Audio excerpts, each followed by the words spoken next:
हिंद महासागर के नीले पानी के बीच बसा एक छोटा सा टापू जिसे डिएगो गार्सिया कहा जाता है और सबसे सुरक्षित माना जाता है, आज पूरी दुनिया में चर्चा का विषय बन चुका है। कारण ईरान ने इस बेहद सुरक्षित माने जाने वाले अमेरिकी ब्रिटिश सैन्य अड्डे पर 2 बैलिस्टिक मिसाइलें IRBM दाग दी। यह हमला इसलिए चौंकाने वाला है क्योंकि डिएगो गार्सिया ईरान से लगभग 4000 किलोमीटर दूर है, जबकि अब तक दुनिया यही मानती थी कि ईरान की मिसाइलों की मारक क्षमता केवल 2000 किलोमीटर तक ही सीमित है। हालांकि इस हमले के दौरान ईरान की पहली मिसाइल उड़ान के बीच में ही तकनीकी खराबी के कारण फेल होकर गिर गई, जबकि दूसरी मिसाइल को अमेरिका ने लक्ष्य से पहले ही गिरा दिया, अपनी वॉरशिप से SM-3 इंटरसेप्टर दागकर। मगर यहां सवाल यह खड़ा होता है कि इजराइल और अमेरिका के साथ युद्ध के बीच ईरान ने डिएगो गार्सिया को क्यों निशाना बनाया। तो इसके कई ठोस कारण हैं। जैसे हाल ही में ब्रिटेन ने अमेरिका को डिएगो गार्सिया के अपने सैन्य अड्डे से ईरान के उन मिसाइल ठिकानों पर हमला करने की इजाजत दी थी जो स्ट्रेट ऑफ हॉर्मुज में जहाजों के लिए खतरा बने हुए थे। इस मिशन को ऑपरेशन एपिक फ्यूरी नाम दिया गया था। इसी के जवाब में ईरान के विदेश मंत्री अब्बास अराक्ची ने चेतावनी दी थी कि अगर ब्रिटेन अपने अड्डों का इस्तेमाल ईरान के खिलाफ करने देगा तो जवाबी कार्रवाई की जाएगी। यही कारण है कि ईरान ने सीधे डिएगो गार्सिया पर मिसाइल दागकर ये मैसेज देने की कोशिश की है कि अब कोई भी अमेरिकी ठिकाना उसकी पहुंच से बाहर नहीं है। फिलहाल तो ईरान के हमले के बाद सबसे ज्यादा चर्चा में है डिएगो गार्सिया आइसलैंड। ये कहां है, किसके कब्जे में है, यहाँ कौन रहता है, भारत से इसका क्या संबंध है, जैसे सभी सवालों के जवाब जानेंगे। साथ उस सवाल को तलाशने की भी कोशिश करेंगे कि ना चाहते हुए भी क्या ब्रिटेन भी ईरान, इजराइल और अमेरिका के बीच युद्ध का हिस्सा बन गया है। नमस्कार, मेरा नाम है रविशंकर, आप देख रहे हैं खबरगांव। अगर आप नक्शे में देखेंगे तो डिएगो गार्सिया हिंद महासागर के बिल्कुल केंद्र में मौजूद चागोस आइसलैंड समूह का सबसे बड़ा आइसलैंड है। इसे कोरल एटोल भी कहा जाता है क्योंकि जिन चट्टानों से यह आइसलैंड बना है वो मूंगे की हैं। साथ ही इस आइसलैंड का डिजाइन इंसानी पैर के निशान के जैसा है। भौगोलिक तौर पर यह भारत के दक्षिण और श्रीलंका के दक्षिण पश्चिम में स्थित है। दिखने में तो ये आइसलैंड किसी फिल्म के खूबसूरत सेट जैसा है। सफेद रेत के तट, घने नारियल के जंगल और साफ ट्रांसपेरेंट नीला पानी, लेकिन इस खूबसूरती के पीछे दुनिया का सबसे शक्तिशाली सैन्य तंत्र छिपा है। ये कोई पर्यटन स्थल नहीं है, यहाँ आम नागरिकों का जाना पूरी तरह से बैन है। यहाँ ना तो कोई कमर्शियल फ्लाइट जाती है और ना ही जहाज़ों को बिना विशेष अनुमति के पास आने दिया जाता है। यह आइसलैंड ब्रिटिश हिंद महासागर क्षेत्र यानी BIOT का हिस्सा है और इसे अमेरिका और ब्रिटेन का एक ज्वाइंट मिलिट्री बेस माना जाता है। यहाँ 2500 मिलिट्री के जवान रहते हैं जिसमें ज़्यादातर अमेरिका के हैं। इनके अलावा यहाँ कुछ ठेकेदार और सहायक कर्मचारी भी होते हैं। आइसलैंड पर सैनिकों के मनोरंजन के लिए सिनेमा घर, बॉलिंग एली, जिम और यहाँ तक कि एक ब्रिट क्लब नाम का नाइट क्लब भी है।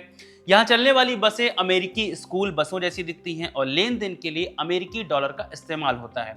इस बेस पर 1200 फीट रनवे है जो B1, B2 और B52 जैसे भारी और परमाणु क्षमता वाले जहाज़ों के लिए बिल्कुल सही माना जाता है। यहाँ का बंदरगाह इतना गहरा है कि परमाणु पनडुब्बियाँ और बड़े एयरक्राफ्ट्स कैरियर यहाँ आसानी से खड़े हो सकते हैं। ये दुनिया की उन चुनिंदा जगहों में से एक है जहाँ पनडुब्बियों में टोमहॉक मिसाइलें लोड की जा सकती हैं। रक्षा विशेषज्ञ इसे हिंद महासागर में परमानेंट एयरक्राफ्ट कैरियर कहते हैं क्योंकि ये समंदर के बीचों बीच एक ऐसी जगह पर है जहां से पश्चिम की ताकतें पूरी दुनिया पर नजर रख सकती हैं। इसके अलावा जब हम कहते हैं कि इस आइसलैंड पर अमेरिका और ब्रिटेन की मिलिट्री मौजूद है तभी ये बहुत ताकतवर मालूम होता है। मगर सवाल ये कि इसे सबसे ज्यादा ताकतवर क्यों कहा जाता है, तो इसके लिए जिम्मेदार है इसकी भौगोलिक स्थिति। डिएगो गार्सिया आइसलैंड किसी भी जमीन से लगभग 1600 किलोमीटर दूर हिंद महासागर के बीचों बीच स्थित है, जो इसे बाहरी दुनिया से पूरी तरह अलग थलग कर देता है। यहाँ कोई भी सिविल और कमर्शियल फ्लाइट नहीं आती, समुद्री रास्ता भी पूरी तरह बैन है। यहाँ आने के लिए स्पेशल मिलिट्री परमिट की जरूरत होती है जो सिर्फ उन लोगों को मिलती है जो यहाँ काम करते हैं या फिर ब्रिटेन और अमेरिकी सरकार से परमिटेड हो। इसी सुरक्षा का दूसरा मजबूत पिलर यहाँ मौजूद बड़ा मिलिट्री इंफ्रास्ट्रक्चर और मॉडर्न सर्विलांस सिस्टम है।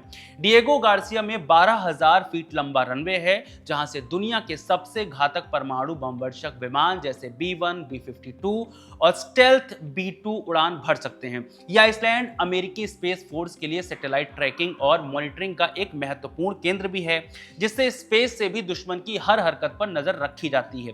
यहाँ पहले से ही तैनात बड़ी जहाज जहाजों पर पूरी एक मरीन ब्रिगेड के लिए हथियार हमेशा तैयार रहते हैं, जो किसी भी इमरजेंसी सिचुएशन में तुरंत कार्रवाई की परमिशन देते हैं। सबसे जरूरी ये कि रक्षा विशेषज्ञ इसे अनसिंकेबल एयरक्राफ्ट कैरियर कहते हैं, क्योंकि यहाँ पैट्रियट या थार जैसे एडवांस एयर डिफेंस सिस्टम और इलेक्ट्रॉनिक युद्ध क्षमताएं तैनात हैं, जो ज्यादातर हमलों को फेल कर सकती हैं। उदाहरण के लिए आपके पास हालिया उदाहरण है ही कि कैसे यहां तैनात एक अमेरिकी बैटलशिप ने SM-3 इंटरसेप्टर के जरिए बीच रास्ते में ही ईरान की ओर से दागी गई मिसाइल को मार गिराया था। इस आइसलैंड के चारों ओर पानी में अमेरिकी और ब्रिटिश पनडुब्बियां लगातार गश्त करती रहती हैं, जिसकी वजह से भी हर लेवल पर यह आइसलैंड सुरक्षा के एक ऐसे अभेद घेरे में रहता है जिसे भेदना लगभग नामुमकिन माना जाता है। हमने पहले ही बताया कि डिएगो गार्सिया आइसलैंड भारत के दक्षिण और श्रीलंका के दक्षिण पश्चिम में स्थित है। ये भौगोलिक स्थिति भारत की समुद्री सुरक्षा के लिए बेहद मायने रखती है। भारत की इंडो पैसिफिक स्ट्रेटेजी के लिए ये आइसलैंड एक बेस पिलर की तरह है, क्योंकि यहाँ से हिंद महासागर के ट्रेड रूट्स और स्ट्रेटेजिक एक्टिविटीज पर नजर रखी जा सकती है। सबसे बड़ी चीज कि डिएगो गार्सिया की मौजूदगी इस समुद्री क्षेत्र में जहाजों के फ्री मूवमेंट को इंश्योर करती है, जो भारत के आर्थिक और सुरक्षा हितों के लिए बेहद जरूरी है। वहीं भारत और अमेरिका के बीच डिएगो गार्सिया को लेकर एक तरह का रणनीतिक तालमेल रहा है, क्योंकि हिंद महासागर में चीन अपना प्रभाव और सर्विलांस लगातार बढ़ा रहा है। भारत अकेले इतने बड़े क्षेत्र को नियंत्रित करने की स्थिति में नहीं है। ऐसे में भारत के पास चीन को रोकने के लिए या कहें उससे निपटने के लिए काफी हद तक डिएगो गार्सिया में मौजूद अमेरिकी मिलिट्री पावर और उससे मिलने वाली मदद पर निर्भर रहने के अलावा दूसरा रास्ता नहीं है। यदि इस आइसलैंड पर सुरक्षा का संकट पैदा होता है तो भारत की अमेरिका पर मिलिट्री डिपेंडेंसी और ज्यादा बढ़ सकती है, जो भारत की स्वतंत्र विदेश नीति के लिए एक नई चुनौती बन सकती है। जामिया मिलिया इस्लामिया यूनिवर्सिटी के assistant professor Premanand Mishra BBC से बातचीत करते हुए कहते हैं, अगर कल को ये जंग बढ़ जाती है, चीन अमेरिका के बीच जंग हो जाती है, तो भारत क्या करेगा, ये क्या कर पाएगा? दरअसल भारत की हिंद प्रशांत हिंद महासागर को लेकर जो रणनीति स्वतंत्रता है, उसके लिए डिएगो गार्सिया बहुत महत्वपूर्ण है। फिलहाल तो ईरान के मिसाइल हमले ने भारत के लिए गहरी चिंता पैदा कर दी है, क्योंकि इसमें ये संकेत मिलते हैं कि मिडिल ईस्ट की जंग अब भारत के करीबी समुद्री क्षेत्र हिंद महासागर तक पहुंच गई है। ये हमला भले ही अपने लक्ष्य को भेदने में फेल रहा हो, लेकिन इसने भारत की स्ट्रेटेजिक इंडिपेंडेंसी और मैरीटाइम सिक्योरिटी पॉलिसी पर सवालिया निशान लगा दिए हैं। ऐसे में अगर भविष्य में यहां तनाव और बढ़ता है तो भारत के समुद्री व्यापारिक मार्गों पर खतरा बढ़ सकता है और भारत को ना चाहते हुए भी अमेरिका चीन या अमेरिका ईरान के बीच बढ़ते संघर्ष के बीच अपना पक्ष चुनने के लिए मजबूर होना पड़ सकता है। इसके अलावा डिएगो गार्सिया में तैनात अमेरिकी एयर डिफेंस सिस्टम जैसे पैट्रियट, थार्ड और वहां मौजूद परमाणु पनडुब्बियां भारत के समुद्री क्षेत्र के पास एक सुरक्षा कवच तो प्रदान करती हैं, लेकिन किसी बड़े युद्ध की स्थिति में ये संपत्तियां भारत के लिए जोखिम भी पैदा कर सकती हैं। डिएगो गार्सिया पर किसी भी हमले का सीधा असर भारत की क्षेत्रीय स्थिरता पर पड़ता है, क्योंकि ये बेस ग्लोबल मार्केट के उन महत्वपूर्ण रास्तों की सुरक्षा करता है जहां से दुनिया का 1/3 माल और 2/3 तेल गुजरता है। बात जब इस आइसलैंड के इतिहास की करते हैं तो जैसे एक फिल्म की कहानी नजर आती है, जिसमें सत्ता का खेल, लोगों का दर्द और युद्धों की रणनीतियां छिपी हैं। बहुत पहले 18वीं सदी के आखिर तक हिंद महासागर के बीचों बीच स्थित ये छोटा सा टापू बिल्कुल सुनसान था। फिर यहाँ फ्रांसीसी आए और उन्होंने नारियल की खेती शुरू की। इन बागानों में काम करने के लिए वे अफ्रीका और भारत से मजदूर लेकर आए, जिन्हें चागोसियन कहा गया। 1814 में जब नेपोलियन की हार हुई तब फ्रांस ने इस द्वीप को ब्रिटेन के हवाले कर दिया। दशकों तक यहाँ के लोग शांति से अपनी जिंदगी बिता रहे थे, लेकिन 1960 के दशक में दुनिया की रणनीति बदलने लगी। दूसरे विश्व युद्ध के बाद अमेरिका और सोवियत संघ के बीच कोल्ड वॉर शुरू हो गया। अमेरिकी सेना को डर था कि हिंद महासागर में उनके दुश्मनों का प्रभाव बढ़ जाएगा और स्वेज नहर या सिंगापुर जैसे रास्तों पर उनका कब्जा हो सकता है।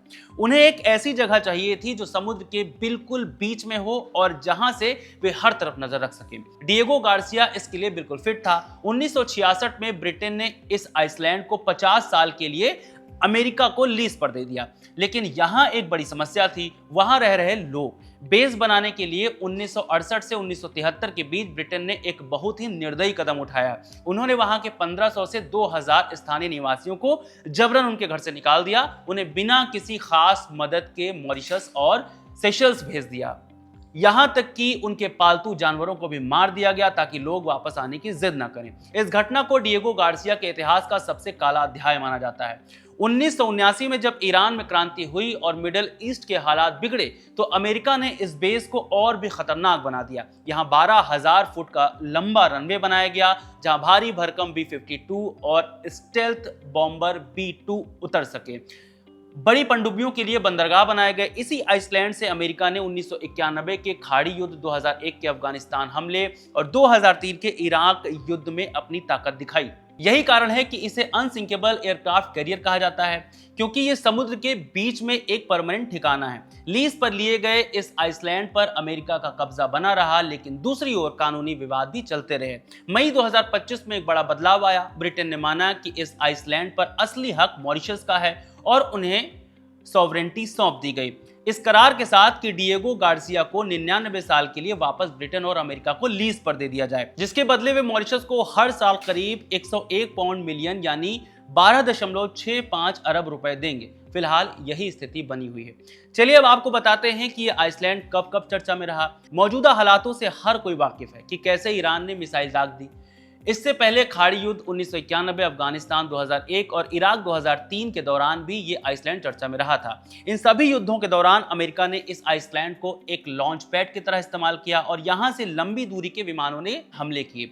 सालों से ये अफवाह रही है कि यहां CIA के गुप्त जेल खाने थे जहां संदिग्ध आतंकवादियों को रखा और उनसे पूछताछ की जाती थी। हालांकि अमेरिका ने इसे नकारा है, लेकिन 2008 में ब्रिटेन ने स्वीकार किया था कि संदिग्धों को ले जाने वाली उड़ानों ने यहां लैंडिंग की थी। पिछले कुछ सालों में यहां फंसे श्रीलंकाई तमिल प्रवासियों के व्यवहार को लेकर भी ये आइसलैंड चर्चा में रहा है, जिनके मानवाधिकारों को लेकर अदालत में केस भी चला। कुल मिलाकर यह कहा जा सकता है कि डिएगो गार्सिया सिर्फ एक आइसलैंड नहीं है, बल्कि हिंद महासागर का एक ऐसा रणनीतिक किला है जिसके बिना पश्चिमी देशों की ताकत अधूरी मानी जाती है। ईरान का हालिया हमला इस आइसलैंड की सुरक्षा और अंतर्राष्ट्रीय राजनीति में इसके महत्व को एक नए मोड़ पर ले आया है, जहां एक तरफ ये सुरक्षा का प्रतीक है, वहीं दूसरी तरफ इसका इतिहास उन चागोसियन लोगों के दर्द से भरा है जिन्हें अपने ही घर में बेदखल कर दिया गया। भारत के लिए भी आने वाले समय में इस आइसलैंड के आसपास होने वाली हलचलें उसकी समुद्री नीति और सुरक्षा को काफी हद तक प्रभावित करेंगी। इस वीडियो में फिलहाल इतना ही। इस वीडियो को रिकॉर्ड किया है सर्वेश ने। शुक्रिया।